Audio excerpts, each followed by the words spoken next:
I think that when you look at the best players on the top of every draft board, you often see college guys. You know, players like Paul Skeens, Travis Bazana, and Adley Rutschman, to name a few. However, a lot of times down the board, the players with the highest upside are often high school draftees. They have the combination of coachability, raw athleticism, and physical talents to become a cornerstone for a franchise. However, at the same time, their high ceiling often does come with a very low floor. After all, they are just 17 to 19 years old at the time of being drafted, never really seeing any competition above the high school level. This high upside and low floor applies even to the best high school players, the ones ranked at the top of their class. This video will look to analyze the professional careers of every number 1 ranked high school recruit since 2000, as well as place them on a tier list. For finding these rankings, we will use a mixture of perfect games and max preps rankings to find the retroactive rankings at the time. But before we get on to the video, could you guys please hit the like and subscribe button? Currently, only 3% of people who watch my videos are subscribed, so if y'all do, not only will help me grow my channel, but also would encourage me to create more videos like this one for you guys. Without further ado, let's get on to the video. So, starting this list off with a bang, Adrian Gonzalez was the number 1 ranked high school recruit in the class of 2000.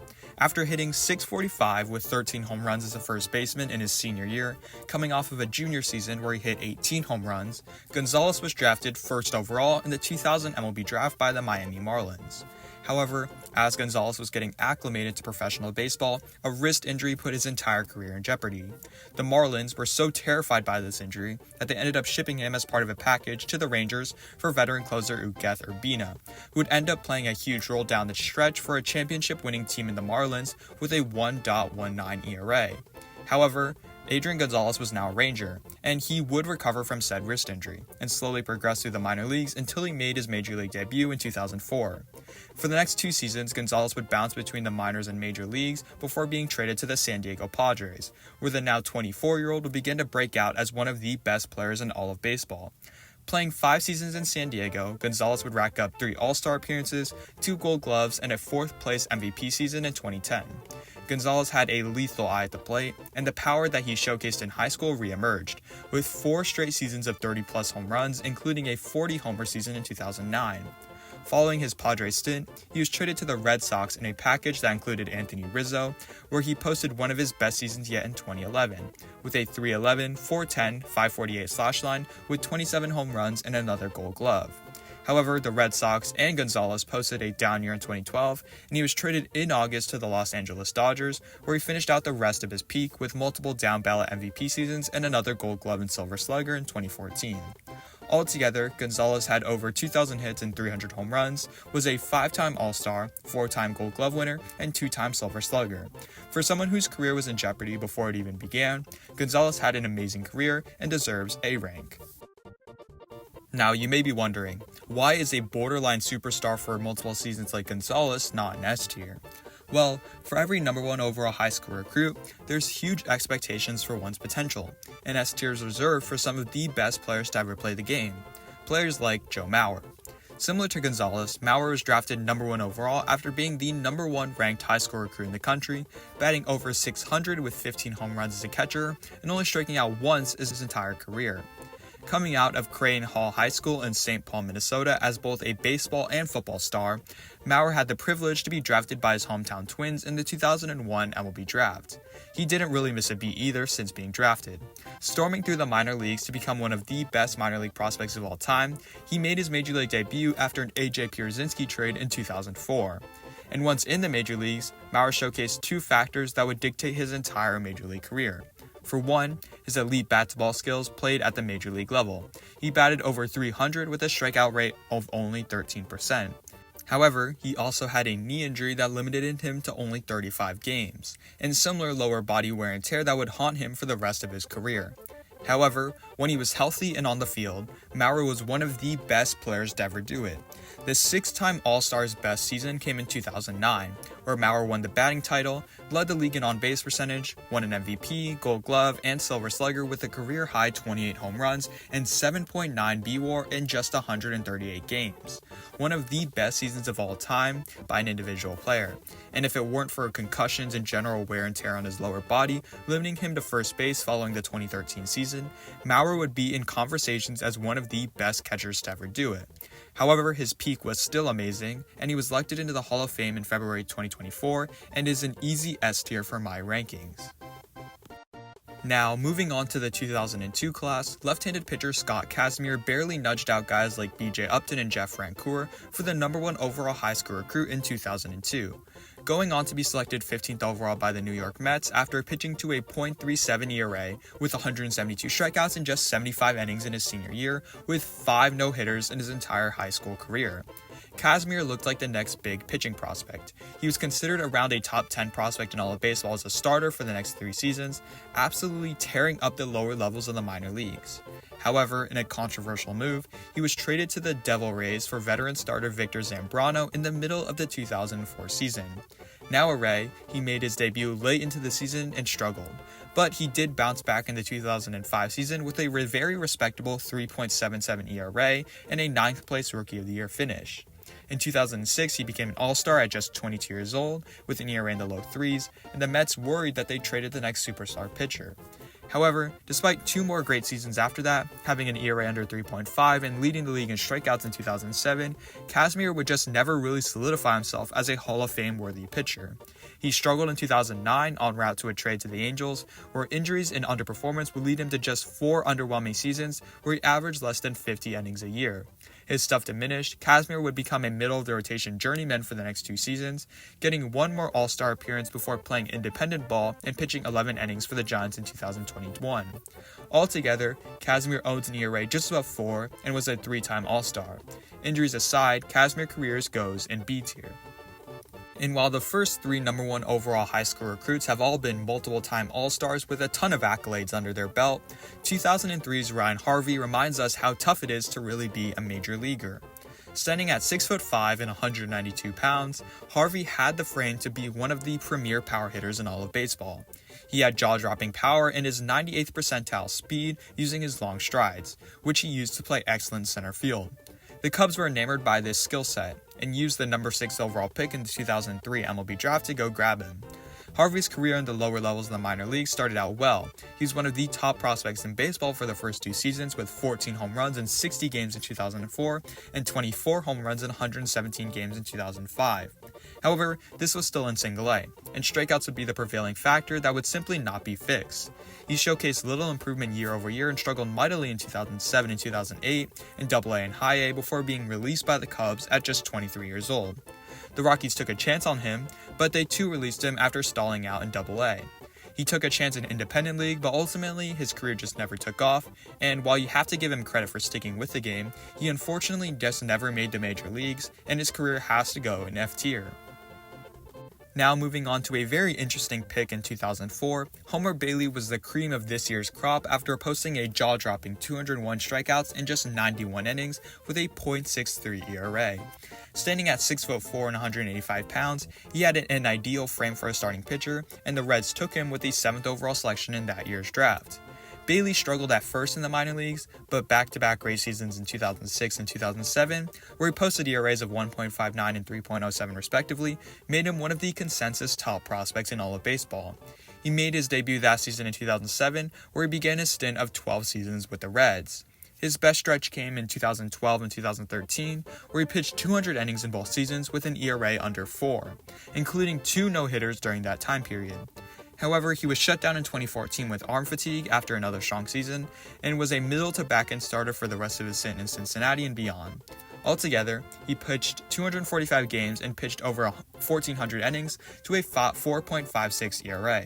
A serviceable but not great starting pitcher for a long time, his career belongs in C tier. Next up, Justin Upton becomes just the 3rd player on this list to be selected #1 overall, after being considered one of the best 5-tool amateur prospects in a long time.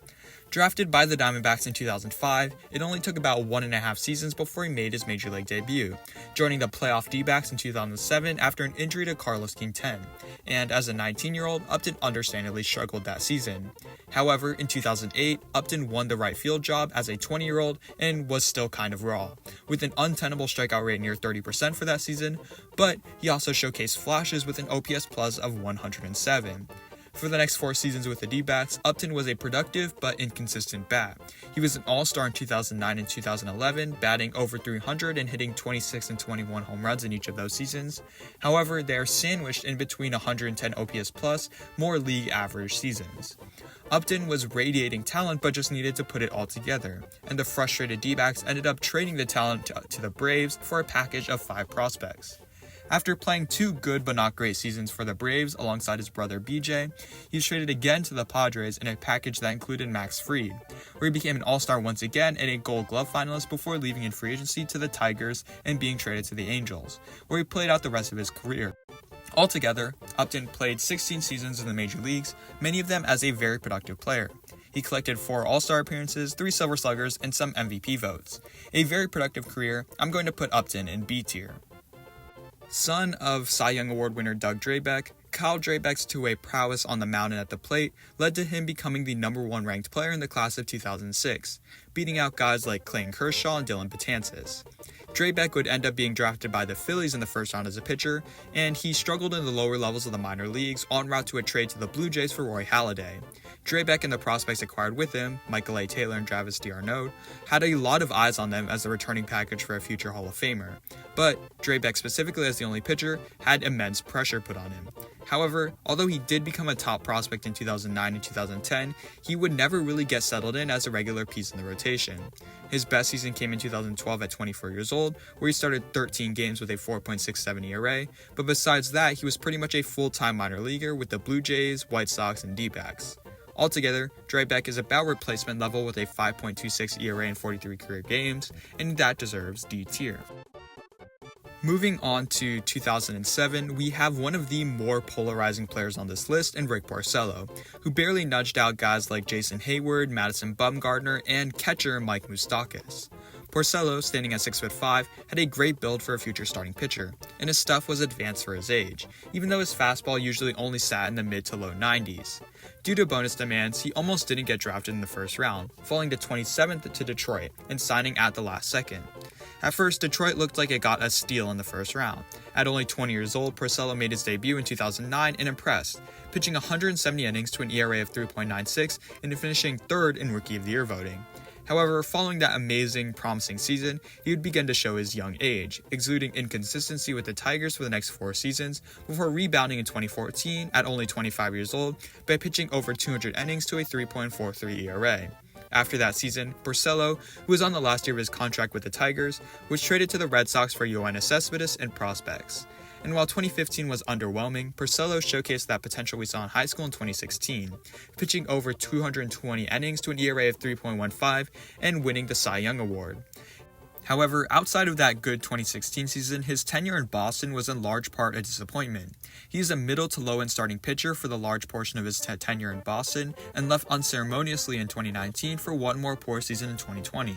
Altogether, that Cy Young sticks out as the only award throughout his entire resume, outside of that 3rd place Rookie of the Year finish in his rookie season. He was never an All-Star, and while he didn't win any other individual accolades, he was a World Series winner in 2018. A decent pitcher, his career goes in B tier. Next up, in 2008, catcher Kyle Skipworth bested Garrett Cole in the high school rankings, and while Cole went on to the collegiate ranks to eventually be drafted #1 overall, Skipworth was drafted 6th overall by the Marlins and signed there. Skipworth is a big catcher at 6'3", and scouts hoped that his size would translate to elite raw power, blocking, and arm strength behind the dish. However, Skipworth just never hit well at any level, and he slowly progressed through the minor leagues just due to his potential, but he never really impressed statistically. He played in 4 games in 2013, recording no hits in 4 plate appearances with a walk before getting cut in 2014, signing with the Reds to be minor league depth for the next 2 seasons before suffering an ankle injury and retiring shortly after. Skipworth had the raw potential to be the next big catcher in baseball, but catchers are notoriously hard to project, and unfortunately, Skipworth drew the short straw and lands in F tier. Now, in 2009, striking out 102 batters with an ERA under 1, Tyler Matzek was the #1 high school player in 2009, beating out guys like Zach Wheeler and Mike Trout.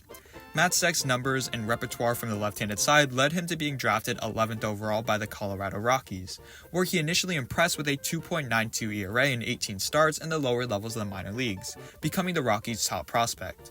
However, like many high school pitchers drafted immediately into pro ball, Matzek was brought along slowly, and he had his fair share of struggles as he progressed through the minor leagues.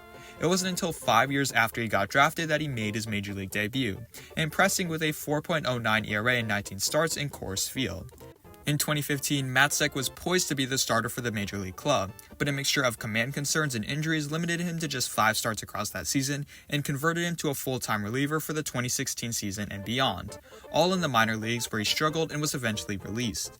Matzek would then go on to play the next 3 seasons for the White Sox, Mariners, and D-backs, and he would also play some indie ball before signing with the Braves in 2020 and impressing with a 2.79 ERA. 2021 would be his best season, making 69 appearances to a 2.57 ERA and being a part of the infamous night shift that led the Braves to a World Series victory. Matzek would have another strong season in 2022, but he did need Tommy John near the end of it, causing him to miss the entire 2023 season and was limited in 2024.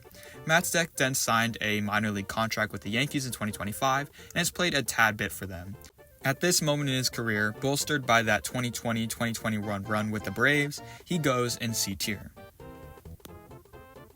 For 2010, standing at a monstrous 6'7", Jameson Taillon had the size and pitching arsenal to be the next ace for a big league club, and he impressed with his talent. The Pirates selected him 2nd overall in the 2010 MLB draft, and Taillon impressed initially and was one of the top prospects in all of baseball by 2011.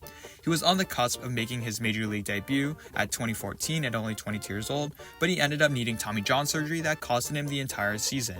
And in 2015, another surgery was needed on his hernia, meaning that Taillon did not pitch professionally for a whole 3 years. However, in 2016, Taillon was finally ready, and he made his Pirates debut at 25 years old and was promising, pitching 104 innings to a 3.38 ERA.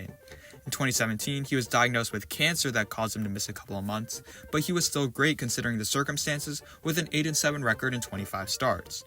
By 2018, the Pirates had traded Garrett Cole, meaning that it was now Taillon that was at the head of the pack. And despite the added pressure as being the ace, he did not disappoint, being the most valuable player on the team, pitching 190 innings to a 3.2 ERA. However, in his 2019 season, he was cut short due to a forearm strain that led to another Tommy John surgery, causing him to miss the 2020 season. He was traded in 2021 to the Yankees for prospects, where he was a solid middle-of-the-rotation guy for them and got his money from Chicago in 2023, signing for 4 years and $72 million. And despite struggling in his first stint in Chicago in 2023, he rebounded yet again in 2024, pitching to a 3.27 ERA thanks to a new pitch-to-contact style. Returning as a middle rotation piece for the Cubs, Taillon has been good but not great this year in 2025. Altogether, looking at the trials he faced, including multiple Tommy John surgeries and a cancer diagnosis, Taillon has stood resilient despite all of that. And a plethora of injuries along the way, he was an ace for a team and a solid middle-inning guy. I'm putting his career so far in B tier. Now, I'm going to be honest, when thinking of making this video, the one player that came to mind was from high school's 2011 class in Bryce Harper. I don't think there's been any other high school player who received this much hype as Harper and backed it up to a T. Harper had the light shone on him since he was a teenager. Labeled as baseball's chosen one by Sports Illustrated, Harper went on to JUCO college to become draft eligible at just 17 years old and went number 1 overall in the 2010 draft despite technically being in the class of 2011. Harper was almost immediately the number 1 prospect in all of baseball, and his experience facing older competition at junior college helped him shoot through the minor leagues in just a year and change, making his debut in 2012 and never looking back. Across 7 seasons with the Washington Nationals, Harper was one of the faces of baseball, winning Rookie of the Year at just 19, MVP at just 22, and was a 6-time All-Star and Silver Slugger, en route to receiving a historic 13-year, $330 million contract with the Phillies. And at first, Harper, along with the team, struggled, and even more, the Nationals, the team he just left, won the World Series with their own new lefty phenom. However, after this quote-unquote down year in 2019, Harper still showed that he was one of the best players in the game in 2020 and put it all together in 2021 to win the second MVP of his career. He was an All-Star once again in 2022, but he did need Tommy John that forced him to move to first base in 2023, where he was an All-Star once again and elite defensively. In 2024, he was an All-Star for the 8th time as the second most valuable player on the Phillies and looks to continue to be an integral part for them in 2025. While never the sole face of baseball like the Sports Illustrated cover projected, the two-time MVP has been everything that baseball fans hoped and dreamed he would be. A future first-ballot Hall of Famer who will probably finish with over 500 home runs, Harper is an easy S-tier pick. And while no one player could match the hype and production that Harper had, 2012 saw a very notable productive player at the top of the high school mountain in shortstop Carlos Correa, who followed in Harper's and many other players' footsteps to be the #1 overall pick in the 2012 draft of the Houston Astros, becoming the first player ever to be drafted outside of the 50 states. Correa's calling card was his power, and his athleticism combined made it very likely that he could stick at shortstop, and stick he did. After just 2 short minor league seasons where he dominated the minor league level, Correa came up to the Astros in 2015 and still dominated. Despite playing just 99 games due to a late call-up, Correa hit 22 home runs with a .279, .345, .512 slash line, and 1 Rookie of the Year. He continued that production in 2016 across a full season and began to be one of the bright young faces in all of baseball. He became an All-Star and World Series champion in 2017, with his numbers across the board seeing a huge uptick. Although, I'll let you be the judge about that. And although he was ailed with back and neck injuries throughout the next 3 years, leading to a decrease in his numbers, he put it all together for a magical 2021 season where he's an All-Star once again, won the Platinum Glove, and finished 5th in MVP voting, all in a contract year. However, not seeing the long-term deal that he would have liked, Correa signed a 3-year, $105 million contract with opt-outs with the Minnesota Twins and ranked once again with a 138 OPS+. He opted out and tested the market once again, but eventually came back to the Twins for 6 years, $220 million, where, when healthy, he's been a very productive All-Star caliber player. A surefire Hall of Famer if it weren't for the scandal and injuries, Correa easily goes in A tier with a propensity for S tier if there's a huge second-half surge in Minnesota. You know, I really thought that 2013's top amateur prospect Clint Frazier was going to be one of the next big things for the Yankees. The 6-foot-tall right-hander didn't really have elite size or any elite tools, but was crowned the best high school recruit thanks to a well-rounded elite skill set that was headlined by an elite arm in the outfield that topped out at 98 miles per hour. Cleveland, realizing the potential he had as a 5-tool player, selected him 5th overall in that year's draft. And although he wasn't great in the minor leagues immediately, some could say underwhelming, he certainly showed some promise with the long ball and stolen base metrics. However, in 2016, Cleveland, realizing they had the potential to go all the way, decided to go all in, trading Frazier and other prospects to the Yankees for shutdown lefty Andrew Miller. And while at the time this was a ton to give up for a reliever, the prospects have not really panned out to be that fruitful for New York. Frazier among them. Excluding a 2020 season where Clint looked to be complement to Judge in the outfield, Frazier was below replacement level for the Yankees in his 5-year tenure and was designated for assignment after the 2021 season. Since then, Frazier has bounced around with teams as a 4A/depth outfielder and spent the entire 2024 season in indie ball. His career isn't over yet, but for now I have to put him in D tier.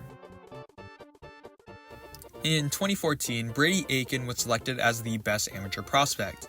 A great pitcher throughout high school, Aiken's low 90s fastball from the left-handed side that would have already got him drafted turned into a mid-90s fastball, and everyone went crazy.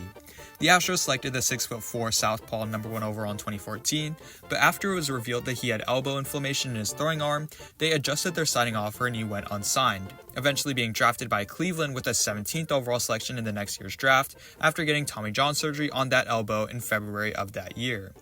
Aiken's career started off on a sour note and unfortunately just never got better. He struggled throughout his minor league tenure, and in his last season in 2021, he was spent entirely on the injured list, where he was released soon after. A promising pitcher who just never got his feet under him, his career unfortunately resides in F tier. Next up, in a draft class stacked with collegiate talent, 2015's top high school recruit Brendan Rodgers went 3rd overall to the Rockies thanks to a combination of fluidity at shortstop and a compact swing that generated easy power. Among high school recruits, he was considered a safer option because of his well-rounded and polished arsenal, yet despite that, he was going to spend a very long time in the minor leagues. It wasn't until late in the 2019 season where Rodgers finally made his debut, playing only 25 games with middling numbers. In 2020, Rodgers suffered a shoulder injury that limited him to only 7 games, and in 2021, a hamstring injury costed him 51 games, although he did have a great season when healthy, being above league average offensively with good defensive metrics. 2022 saw a step back offensively, although he did win a Gold Glove at second base, and a 2023 spring training injury limited him to just over 50 games. He stayed relatively healthy and improved in 2024, but was still below league average offensively and non-tendered in the offseason. He signed a minor league contract with the Houston Astros to be a depth infielder and has played a fair amount for the big league club this season, but continues to be a well below average bat, and he's now a depth player / average player for the rest of his career, and I have no choice but to put Rodgers' career in the low C tier. 2016's top high schooler Jay Groome joins the list of talented high school left-handed pitchers to have underwhelming professional careers, at least to this point, showcasing how projecting high schoolers can be a very tough endeavor. Groome had a mid to high 90s fastball and power curve which baffled high school hitters, so much so that the Red Sox drafted him 12th overall in the 2016 MLB draft. And while he was initially encouraging to begin his minor league stint, he struggled in 2018 with Tommy John surgery that caused him to miss all of that season and most of 2019 season. Following only pitching 4 innings in nearly 4 years, Groome struggled to get reacclimated in 2021 for Portland, and after beginning to figure it out in 2022, he was traded to the Padres for Eric Kazmir. With the Padres, he struggled in AAA for them, with an ERA over 8 in 2023 in 130 innings, and a 1-year ban in June in 2024 for betting on Boston games back as a Red Sox. It may be unfair, but Groome has missed way too much time and is on his second team already, and his career goes in F tier. As for 2017, in a class stacked with elite high school arms, Hunter Greene not only landed among the top of them, but also among the top of all of the high school players in general. The funny part is that he was also a prolific hitter as well and shortstop who's going to play in the minor leagues as a two-way player. That being said, it was a very good thing that he eventually switched to pitcher only, and let that high 90s fastball eat. Despite being projected as the number 1 overall pick, Greene fell to 2 to the Cincinnati Reds, where he was taken along relatively slowly, as he was only 17 years old and required Tommy John surgery that caused him to miss the entire 2019 minor league season. However, upon returning in 2021, Greene was excellent in the minor leagues, reclaiming a top prospect status by pitching to a 3.3 ERA and 11.8 strikeouts per 9 innings across 21 starts in Double and AAA. Greene made the major league roster out of spring training in 2022 and set records with his velocity. However, he was shut down with arm fatigue, and in 2023, he was only decent with an ERA under 4 in his first 14 starts. He also had to miss extended time with a hip injury and struggled afterwards. 2024 was a huge step forward though. Greene was an all-star for the first time, pitched over 150 innings for the first time, and posted an ERA of 2.81 with 169 strikeouts. He would end up finishing 7th in the Cy Young race, and has gone off to a very strong start in 2025. For now, looking at his upward trajectory, I'll put his career in B tier with a strong propensity to move up to A or even S tier if he continues this production in 2024. 2018's Matthew Liberatore joins this list as another left-handed amateur prospect that simply dominated in high school. His fastball sat in the mid to low 90s, and while he had no one secondary offering to dominate with, he had a well-rounded arsenal for his age that included an above-average out pitches in both a slider, curveball, and change. Liberatore went on to be drafted 16th overall in that year's draft and was initially very good. Across 2 seasons ranging up to single A, he threw over 100 innings to an ERA under 3 and roughly a strikeout per inning. However, as the big test was coming up, as he would get promoted to the higher levels of the minor leagues, he was traded in early 2020 to the Cardinals in the Randy Arozarena deal, and the minor league season was canceled for that season thanks to COVID. Liberatore got good work in St. Louis's camp and started the 2021 season in AAA, where he was great considering he was only 21 years old, pitching to an ERA just above 4 in 18 starts. After starting the minor league season off strong in 2022, he was promoted to the big leagues, where he admittedly struggled, although he was only 22 years old at the time. Since his call-up, Liberatore has made steady improvement. Switching to a bullpen role in 2024, he posted a 3.65 ERA in 54 appearances as a reliever. It is now pitching very well in 2025 as a starter. Either as a starter or reliever, his career has been very solid for now, and it goes in C tier with a huge potential to move up to B tier or even above if he has more strong seasons.